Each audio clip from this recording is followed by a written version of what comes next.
అవును, వారు ఎప్పుడు చెబుతారు, లైబ్రరీ రాత్రి 8కి మూసేస్తాం. కానీ ఆర్యకి తెలుస్తుంది ఏదో సరిగ్గా లేదు అని. పుస్తకాలు రాత్రి అవ్వగానే చప్పుళ్ళు చేస్తూ మాట్లాడుతాయి కూడా. సరిగ్గా అర్ధరాత్రి 12 గంటల 1 నిమిషం అవ్వగానే ఒక్కసారిగా గంట మోగింది. అయితే పుస్తకాలు స్వతహాగా తెరుచుకున్నాయి. నీలనీడలు కదలాడాయి. మధ్య షెల్ఫ్ మాత్రం ఖాళీగా ఉండిపోయింది. అప్పుడు విచ్చిన గాలితో పేజీలు కదిలాయి.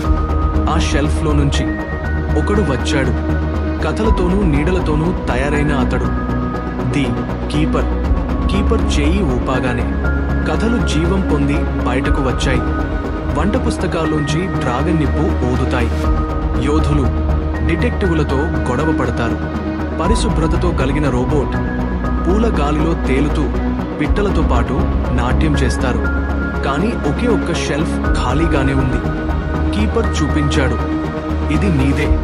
అక్కడ ఏది రాస్తే అది నిజమవుతుంది. కానీ ఊహాశక్తి శక్తివంతమైంది. ఆర్య భయంతో రాశాడు, రక్షించండి రాక్షసుడు నుంచి. కానీ వాళ్ళు గుర్తుపెట్టుకున్నారు, ఊహలు నాశనం చేయగలవు మరియు సృష్టించగలవు. ఆ తర్వాత వాళ్ళు ఆ కథను తిరిగి రాశారు.